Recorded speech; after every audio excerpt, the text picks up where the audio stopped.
What's up, YouTube? All right, we getting back in the biz. Getting back in the biz. Okay, cool. Waiting for a few of you guys to tune in here. And by the way, I want to talk about a little light. Sorry, my room's a really big mess right now, but hang on one sec. Let me grab this little LED light. Okay, so big news coming, guys. I'm going to be doing a comparison video between the Zhiyun Crane 2 gimbal and the DJI Ronin-S. And this is probably the most this is the most asked comparison video I've ever gotten on YouTube before. And I don't know what to expect yet because I don't have the Ronin-S in my hands yet. They're out of stock, but as soon as they do get stock, I will be getting the Ronin-S. And I will be comparing the two straight off the bat. What I expect from the Ronin-S, I expect a lot because I've been around gimbals for quite some time now, and I know what to expect. Straight off the bat, I already know that the Ronin-S has a built-in battery into the handle. That for me is a negative right off the bat because it is a proprietary battery. So, for example, if your battery does go bad, or if you need to swap out with another battery, that's not really possible unless you go directly to DJI and ask for that product. That, in a sense, might be a deal breaker. Again, I need to really see both gimbals side by side. So this is what's going to be happening, guys. As soon as DJI gets their Ronin-S back in stock, I will be getting mine. Really quick on a side note, I want to talk about these two little LED lights. We have the Aperture M9, and we have the Sakani X21. So this is a 21 LED light, and this is a 9 LED light. So I still need to do my comparison videos on these two. First, I just actually got the Sakani. This one I had for a while from Aperture. But this is pretty cool. It has a full solid metal build. This one has a plastic build, but both have fabulous light output. So if you have any questions on little LED lights, please let me know. I'm just going to put this on a stand maybe somewhere if I can find a stand and light up my face a little bit better. David says, I bet the DJI phone app will be better. Okay. We'll talk more about that. We'll talk more about that when I get the DJI Ronin-S. I need to have both gimbals. I just want to tell you guys that I am doing a comparison video on the two. So you're asking what the smaller one was called. This is the Aperture M9. This is the smaller LED light. I'll be going back and forth between the two lights to show you the comparison. With this one, both lights have magnetically attached diffusion, so you can attach the diffusion magnetically. Same thing on the Sakani X21. Sakani X21 also has a CTO filter that also just snaps right on. We have a CTO for the Aperture as well, but it comes in a gel. This one here comes in plastic. We also have a lot of gels for the Sakani. It has like red, blue, green. This one only has CTB and CTO gels. Okay, so I'm going to try out the Sakani first. You guys let me know what you think of it. We also have an LED screen on the back of the Sakani, so when I turn it on, you guys will see like current battery life. See that? Right there, Sakani. Okay. Let me just tap this once. Oh my goodness. All right, that's really bright. Let's turn it down just a tad. And we get live a live status of our battery life, so that's good. Okay, righty then. Just keep this right here somewhere.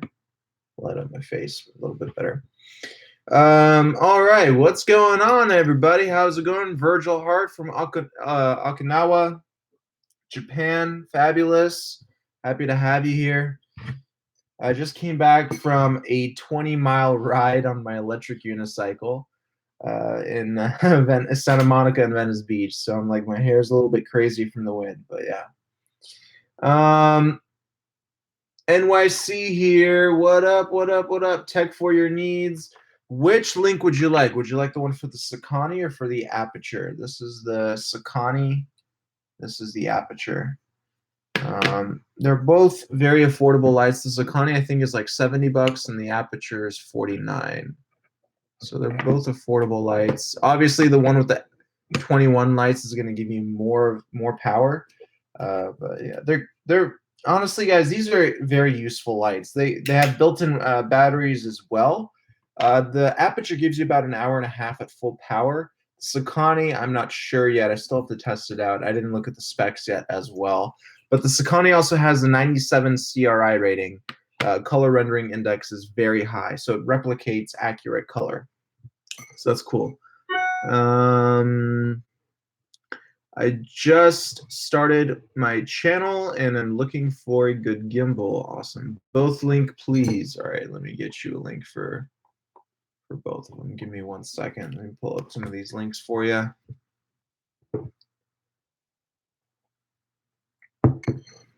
Okay, how's everyone else's night going? Well, I'm going to pull up these links so you can check out the lights. So the Aperture M9. I still need to review the M9. It's a great light. Aperture M9. Okay. Oh, it's 45 bucks. So they dropped in price. So okay, so here comes the Aperture M9. Okay. And then we're gonna go ahead and I'm gonna give you a link for the Sakani.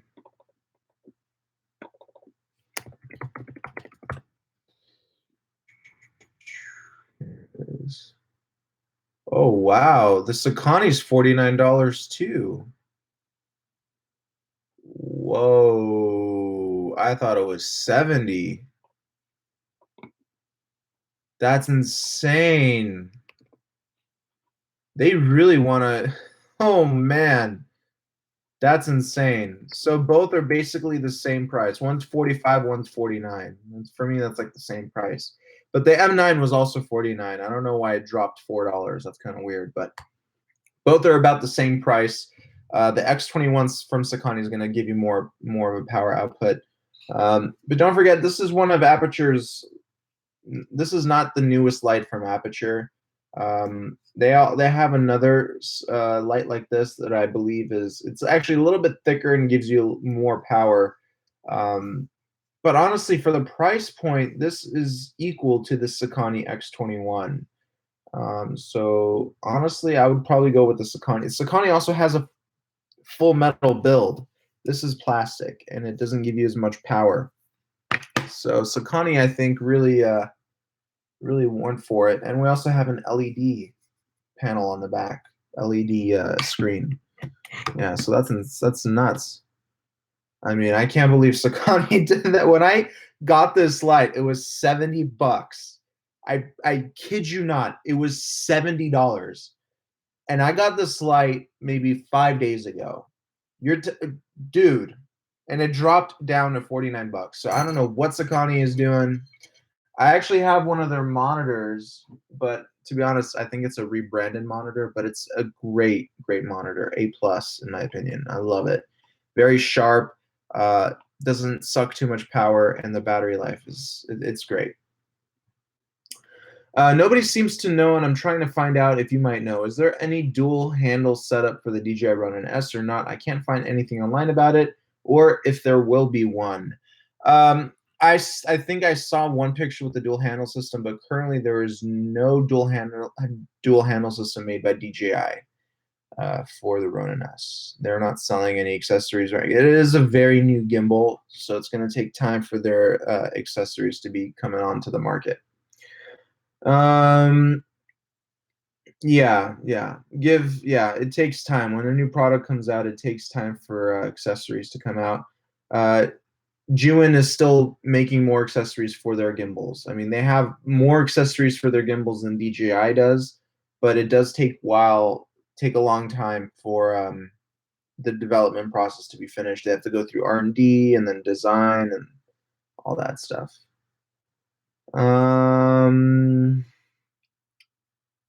Awesome. I currently own the Crane 2 and I love it. So do I. I love my Crane 2. I love it. Ronin-S looks much bigger than the Crane 2, which is a problem for me. So I saw the Ronin-S at CES and at NAB. Nothing's changed since I saw it. The only thing that maybe have changed was the size of the joystick, but that has nothing to do with the weight. It is heavy with the 5D Mark III with the 24 to 70 L series glass on there. It's heavy, a lot heavier than on the Crane 2. So if you guys are worried about weight, which should be all of you, if you're running gun filmmaking, weight should have a very big part in your decision making when it comes down to buying new equipment. So weight is crucial. Obviously, guys, when I get my Ronin-S, I'm gonna be as unbiased as I possibly can. If you don't believe me, go to my Feiyutech A2000 versus Crane Plus review. I was as unbiased as possible. I used objective evidence throughout my whole entire video. So that's exactly what I'm going to be doing with the Ronin-S and Zhiyun Crane 2 gimbal comparison. I'm going to be going really in depth here because I know that these two companies are right here at each other's throats when it comes down to competition. So as they should be. I mean, these are both huge tech companies, so they're going to be fighting for the top spot in the market. Okay.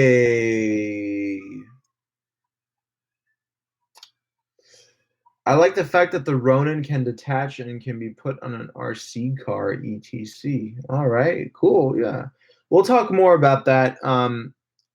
So the Feiyutech A2000 can do something similar. It can detach and be placed on other accessories. One issue with that is the pins between the power and the actual gimbal. If those contacts get dirty or if something gets bent or broken, it's not going to turn on. So just that's something to keep in mind. But it's a cool idea. Have you ever done a review or might do a review on the iCan DSA2? Right now, I'm not that interested in iCan, unfortunately. Not that interested in iCan gimbals. But I'll take a look at it. Y2ND says, is it worth the upgrade from the Crane V2 to the Crane 2 for the GH5? It all depends on the lens. Yeah, so let me know what lens you're going to be using. When editing multiple videos with similar deadlines, what's your strategy? That's a very good question. So what's my strategy? It depends on when I shot each project. That's what I meant to say. So here's the turnaround time I usually give my clients. For example, like a workout video, which I do a lot of, it takes me about a week to edit a workout video, which is not a long turnaround time at all. Usual turnaround times can be from 3 weeks to a month for workout videos, but there were back-to-back workout videos where I had to shoot one workout video, like a 3-hour workout video every day for, what was it? It was either 4 or 5 days. And I had to, for those types of videos, I tell the client, give me 7 to 10 days and I'll have that product ready for you. When it comes down to the actual editing process, do I go back and forth between different projects when I'm editing? The answer is no, I don't. I focus on one specific project and I make sure that that's done before moving on to another project. Is it efficient to do that? No. Is it a mistake to do that? Possibly, because it might take longer for the other projects to get done. But why do I do it this way? It keeps me focused on a specific project, and it doesn't make me distracted with other forms of editing or music or strategies when going back and forth between other projects. You want to be, tunnel vision, focus on one specific project, get that done, get that out of the way, and then move on to the next project. So my goal, you know, after I shoot a video, the next day I should already start editing that video. Okay. I say 7 to 10 days just as a safety net, even though I can get the project done within 2 days. I leave it to 7 to 10 days just so I can relook at that project, compare it with other videos that are online to see if I'm happy with it. And then I go back and forth with the client as well to make sure that they're happy with the edit. So that's how I strategize my videos. It's not the most efficient way, but for me personally, because I'm a little bit OCD with my videos when it comes down to sound and getting the right cuts in there, um, I want to make sure that that specific shoot is completely done. I don't like bouncing back and forth between different projects when I'm editing. So I hope that answered your question. Very good question. Lyric says, the ergonomics on the Ronin-S is so nice. I just use it for 3 hours in road a day without much issue. Awesome, man. Cool. So I can't wait to get my hands on mine.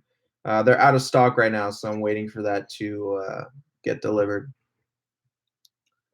You want a light gimbal? I can pivot. Awesome. I need to look at that. Can the Zhiyun Crane 2 support the A7 III cameras with the battery grip attached? The answer is yes. Best picture profile for Sony A7R III if you have the time. I don't have the A7R III. I have the A9 and A7S Mark I, but I do use S-Log, which is picture profile 7 on my A7S. That's the picture profile I use. Picture profile 1 is also very good. It's not going to get you log, but it does some good stuff to your images. So try it out. Let me know. I will be getting the A7S Mark III, that's for sure. So that should be announced by September. I can't wait that long. It's so irritating. But yeah, A7S Mark III, I'm definitely getting that camera. And I'm going to start doing camera and lens reviews. So because gimbals are great, but I've done so many things on gimbals, guys. It's just like, wow. I'm not going to stop, but I'm going to start going into other forms of filmmaking equipment. Cameras are very important to talk about. There's just so much cameras can do, so much lenses can do. So I'm going to start widening my my foundation for this channel. So there was also, I want to be like an open book to you guys. I want to be honest with how the channel is doing, how Momentum Productions is doing on YouTube. Currently, right now, we are going through a little bit of a downward spiral with the channel. There has been a huge drop on Momentum Productions YouTube channel. I don't know what exactly is going on. Stats have been very bad.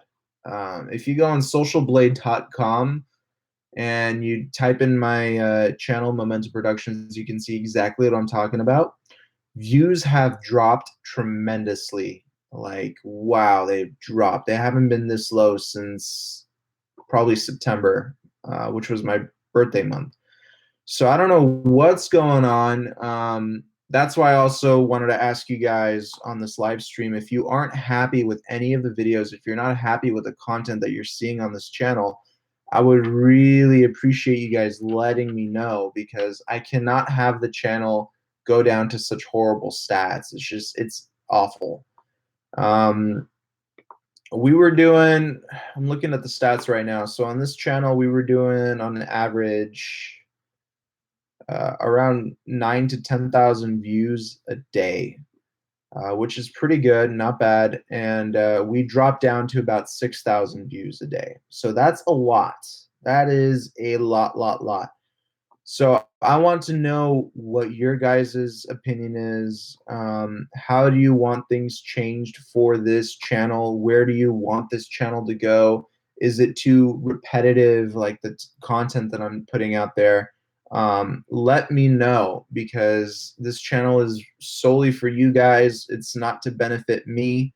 I want you guys to learn as much as you can. So if you're not happy with anything on this channel, you gotta let me know, please. Okay. How do you deal with editing things that are not working? Can you elaborate on that, please? Josh, do you have the A9? Yes, I do. I want the A7S III too. Yeah, man, I'm just waiting on that so bad. We need the Sony 4K 60 frames per second. Yeah, we do, but I don't know if it's going to happen. Best place on the web to learn lighting and sound design. So lighting. Okay, so this is exciting. I didn't update you guys on this. I started managing. So I started working with a company called Hurlbut Visuals. I don't know if you guys know the cinematographer by the name of Shane Hurlbut. I do all of his social media now for his company, Hurlbut Visuals. He is a cinematographer. He's done Terminator. He's done. Let me pull up his IMDb. I'll show you what movies he's done. He's done so many. I can't even name them off the top of my head.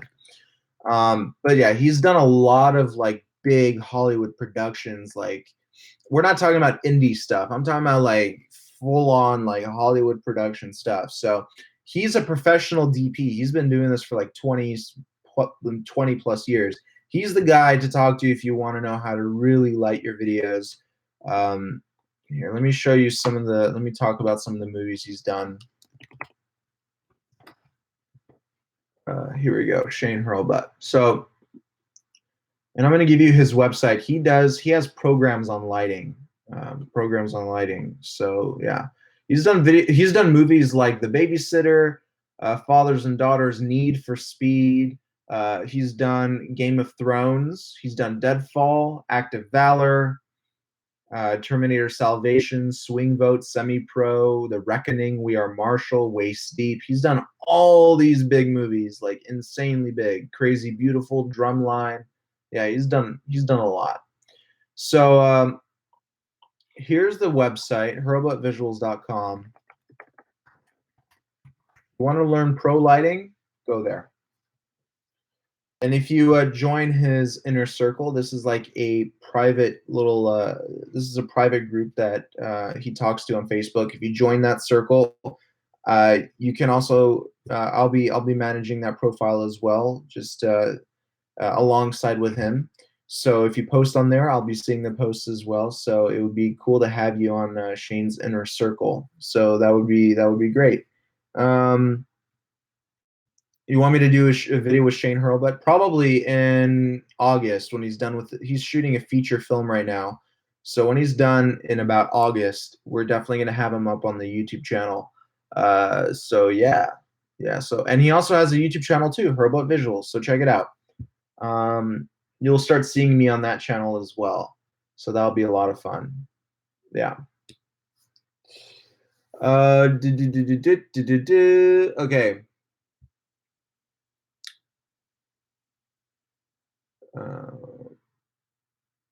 Okay, Soldier edits. Just because I don't have a gimbal, I'll give the honest feedback that I don't watch gimbal videos anymore. Not since the first couple. It's not that I'm not happy with the content though. Okay, thank you for letting me know.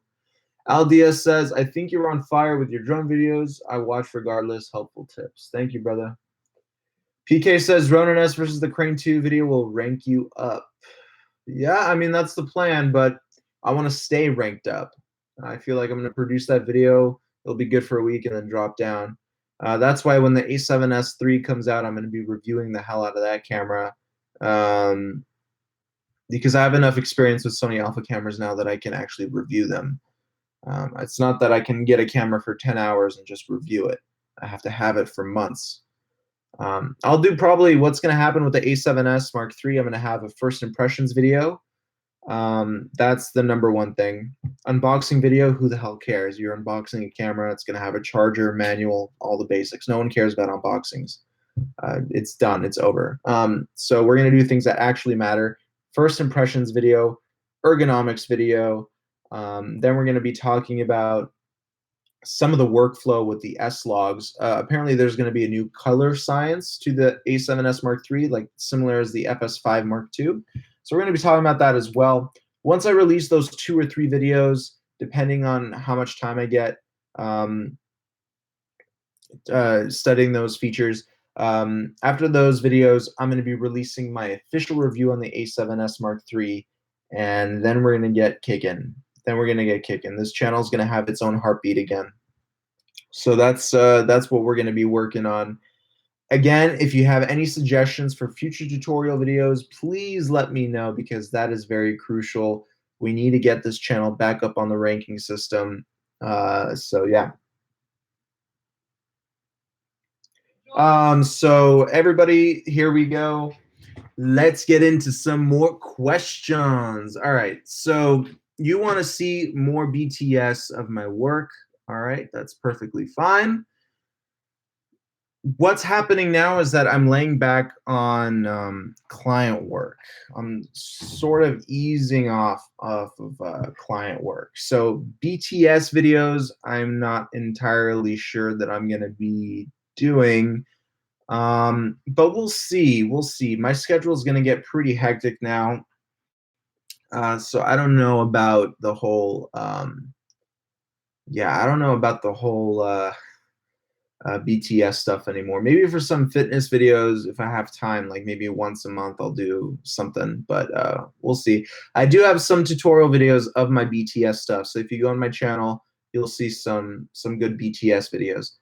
The problem is if we are here, we are probably happy with your channel. It's the ones that have left, perhaps, that we need the answers from. With today's society, you're probably too calm and need to amp up.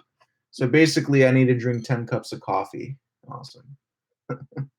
I can do that. That's easy. Lyric says, put the Ronin-S in your titles to boost views. Yeah, so I need to clickbait my audience now. I need to sort of deceive my audience. I hate that so much, but unfortunately, that's what it's coming to.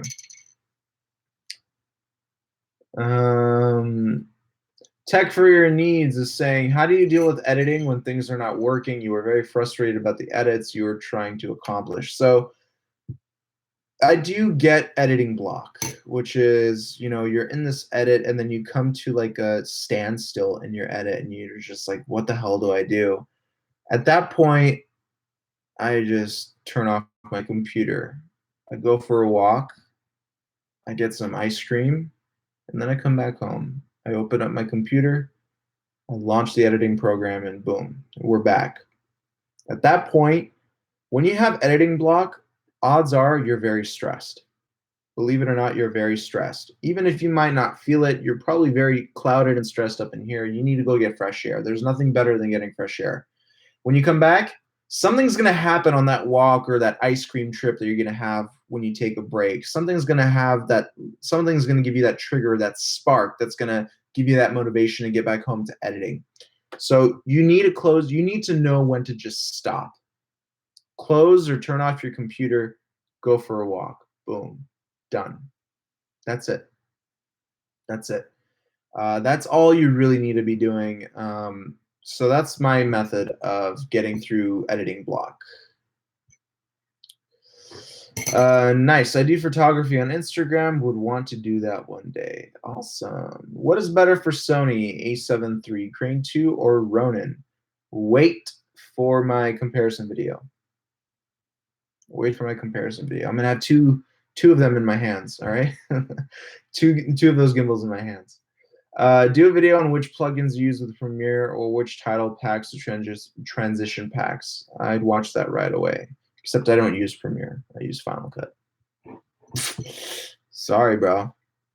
But yeah, that's what's happening.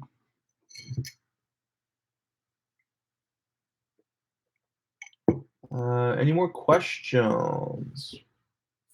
All right.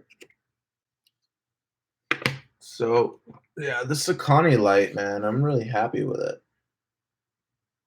It's doing a pretty good job. What do you guys think? It's doing pretty well. It also has a little pouch, like the M9. It has like a very same pouch, basically. So it clips on to anything. It's great.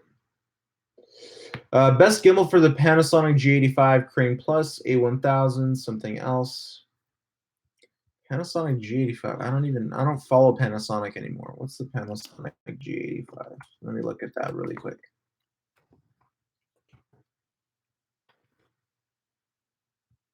Oh yeah, Crane Plus for sure. Yeah, you're fine with the Crane Plus. Yeah. Why Final Cut Pro, not Premiere? I just find that Final Cut Pro is a lot more user friendly. It's faster, especially with the rendering. Um, that's one of the biggest reasons, and it's a lot more stable than Adobe Premiere. A lot more stable.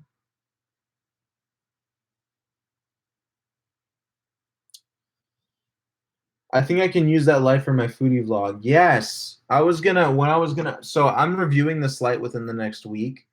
Actually, I'm gonna probably release the review for this on Thursday, and I'm gonna show you how to light. I think what I'm gonna use this as a example for is how to light like food, like for Instagram videos. Like this is a great little light to help you out with like those cool, simple, modernized images that we post on social media. Like these are the types of lights you would need. You don't have to spend hundreds of or thousands of dollars on professional LED lighting.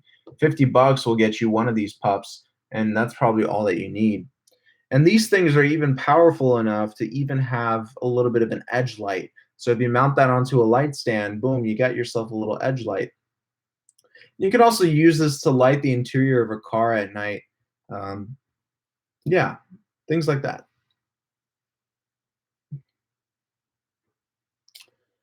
I hope. How long does the light last? Don't know yet. I have to put it through its paces. Okay, I'd probably be pushing it if I get that in a Sigma 18 to 35 and adapter for the G85 too, right? Would that be veering more towards the Crane 2 territory? Yeah, I would say yes. If you're gonna add that adapter on there and an 18 to 35, I would, just to be safe, go to the Crane 2. I don't have the G85. I don't. Otherwise, I'd be testing it and showing you guys. But when you're talking about when you start adapting glass, then that would be more, go towards the heavier gimbal. Yeah, I have a foodie page on Instagram, and sometimes the place is dark and needs some type of lighting. Yeah, definitely, this is a great light to have, and it has such good diffusion. Diffusion, so even if the light is close to the food, it's not going to blow anything out. It's still going to look pretty organic. I'm going to buy that Sakani through your link, my first LED light. Lyric, thank you so much, man. I really appreciate it. You getting the Mavic 2 next month? Ooh, probably. Did DJI or some leak come out saying that they're releasing it next month? I already know what's going to happen. It's going to be a 1-inch sensor, better battery life, more powerful motors. Range is probably going to stay the same, um, but quieter propellers as well. But I just want that bit rate, that 100 megabit rate. I want that 1-inch sensor. Just those two things will make me a happy person. But guys, with all the new drone laws, man, I don't even know if I'm going to buy the Mavic 2 because the government sucked all the life out of drones, man. There's just too many rules. There's just, as soon as a drone goes up in the air, man.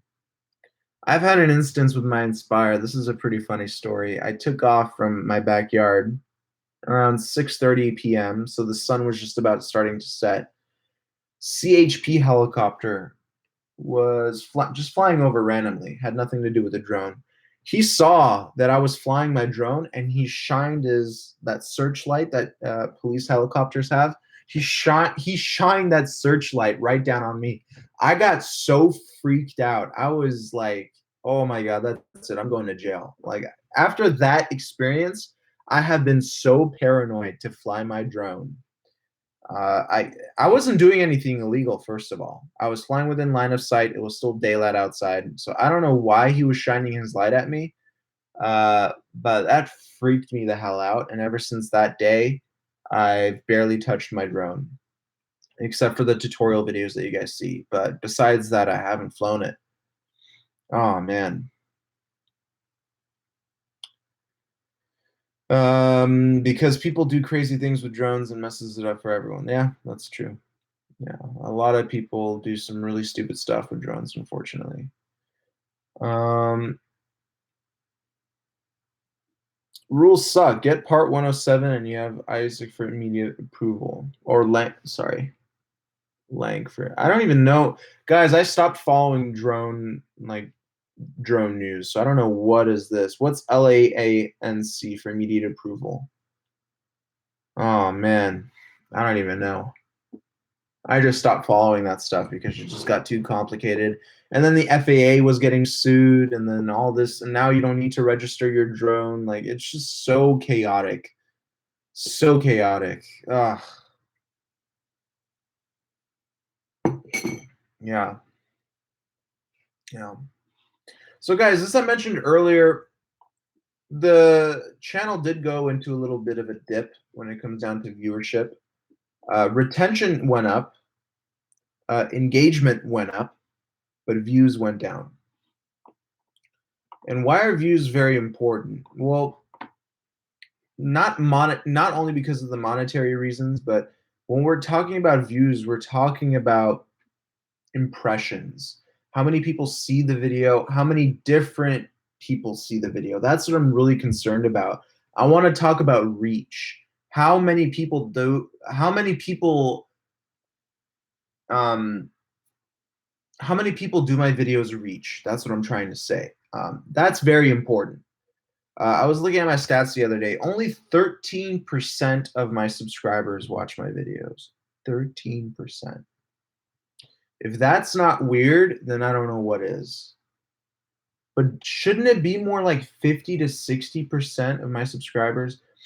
So I dug a little bit deeper, and it turns out that only 13% of my subscribers are getting notified of my content, which is why I have 13% of my subscribers watching my content. So there's some funky stuff going on with YouTube, and I don't know what it is, but only 13% out of my 40,550 subscribers are getting notified of my content. I don't know what is going on, but that's what it's like as a YouTuber, as a content creator. It's hell. It's not an easy playing field. It's not a fair playing field, and it's not a reasonable playing field. That's the biggest issue. It's not reasonable. So I don't know what the hell YouTube's doing, but it's not good. Israel says, not much rules here in Chicago. You can't just fly on private properties. I just shot a music video past weekend and I have drone shots. Awesome, man. FAA made it easier to fly for us. One click approval. 10-second wait time. Awesome. Dan says, why don't you answer my question, Josh? What was your question?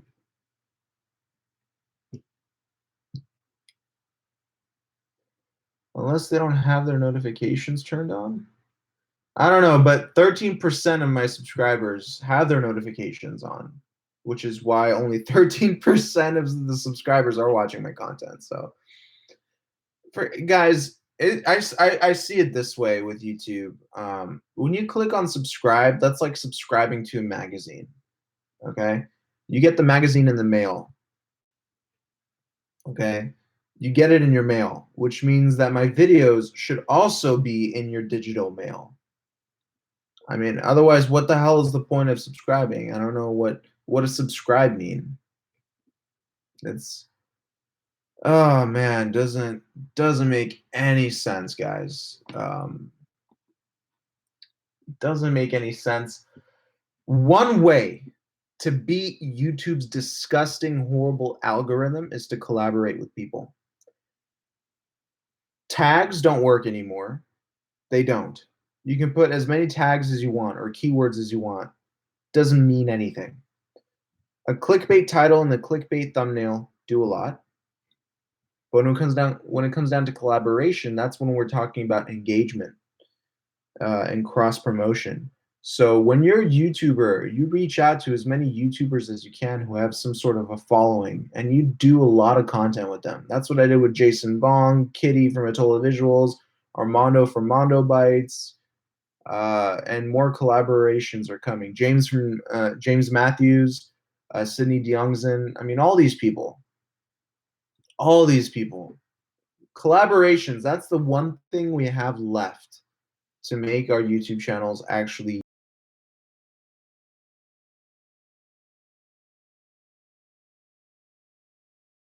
hate the lack of support coming from YouTube. They just don't care. They just don't care. Yeah, I need to collaborate with some NYC creators. Yes, you definitely do. Definitely collaborate. That's the last thing we have. Yeah. Jaden Cord says fixed or variable ND filters. Good question. From my experience, I like fixed ND filters more. Um, I just I was all for variable ND filters, and then I found out that actually with variable ND filters, your picture quality goes down quite a bit. It goes down quite a bit, and you also get weird patches of darkness in your footage with variable NDs.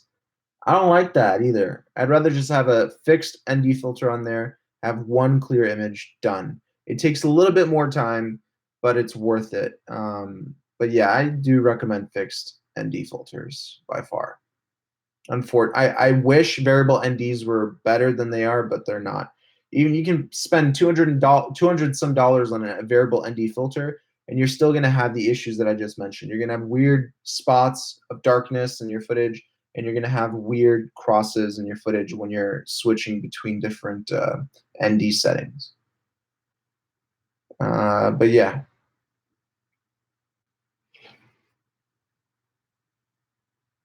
What is your most used fixed ND filter? Let me see. It's actually it's actually made by what's it called? B and W. It's actually a polarizer, not an ND filter, but it doubles up as kind of like an ND filter. I use it on my on my G Master 70 to 200. It's like an $80 filter, but in my honest opinion, you don't need to spend that much on an ND filter. Maybe like 20, 30 bucks will get you a decent ND filter, especially for YouTube videos. You don't need expensive NDs. I've spent $20, $10 on NDs. My fader or variable ND filter was 15 bucks, but it was garbage. That was the one. It's kind of when you spend very little money on ND filters, it's either a hit or miss.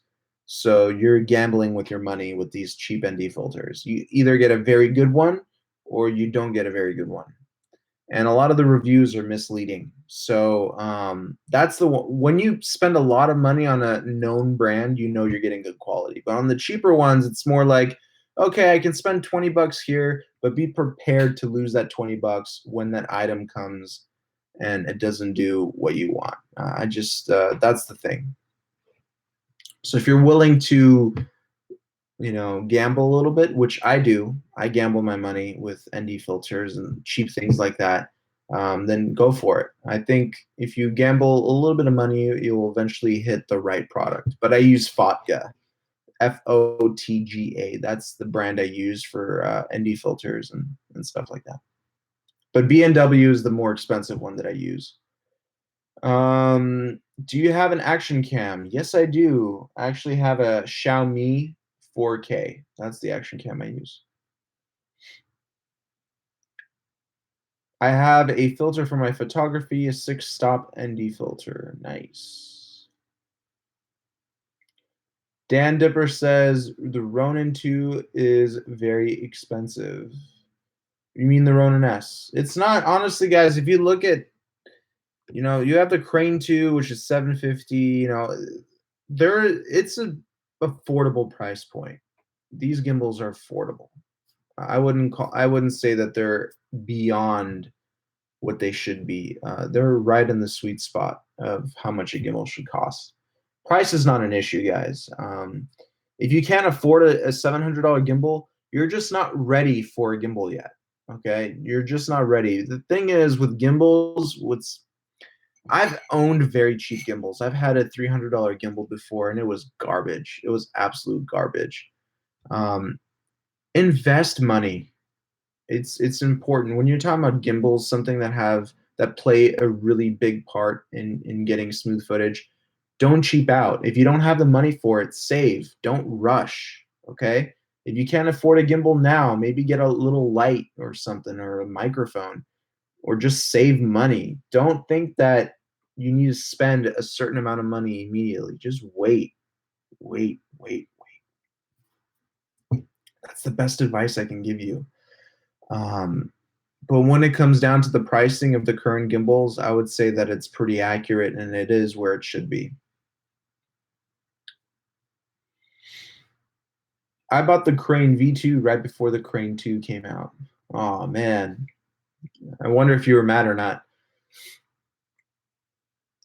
Which one will you choose first, the Aperture 120D with a battery or the LS Mini 20 kit? Ooh, good question.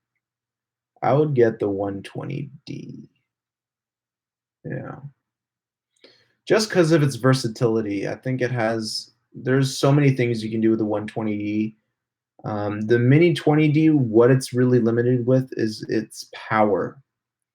That's the one reason why I would choose, if I only had money for one or the other, I'd get the 120D. Yeah. You can smack a softbox on the 120D. There's a Bowens mount on there, so you can do a lot of different accessories. With the Mini 20D, it's a little bit more difficult. Um, I wouldn't be using those lights on an interview except if I wanted it to like light up or accent a certain subject. So by accent, I mean like light up the edge of the face, fill in some shadows that I don't want to see. Those are the lights that you would be using. But when it comes down for a key light, I just don't think they have that power. The 120D definitely has that power. It definitely has that power, um, and that versatility and that range. I mean, the range of the throw of that light with just the LED bulb on its own without any other modifier, it's very high. It's very long, I should say. So yeah, 120D for sure. Accent lights come after. Once you have your key light, then focus on the accent lights, which I consider the Mini 20Ds to be. Yeah, definitely. Lyric says build quality and design is amazing on the Ronin-S. Seems worth it to me, and it's my first stabilizer slash gimbal. Awesome. Okay. Well, we'll see, guys. I can't wait to get my hands on the Ronin-S.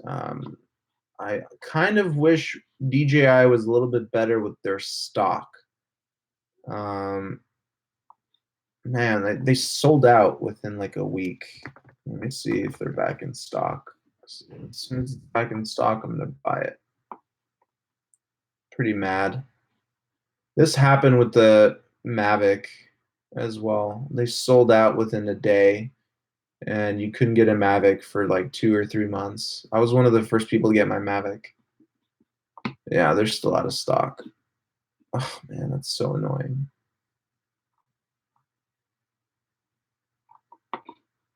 But yeah. Have you used a specialized follow focus setup with the Crane 2? Hell yeah, I did, man. You got to check out my other videos. I did the vertigo shot tutorials. I did a lot.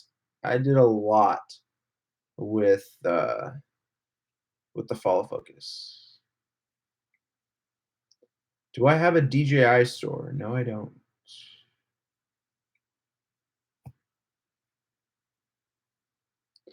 Yeah.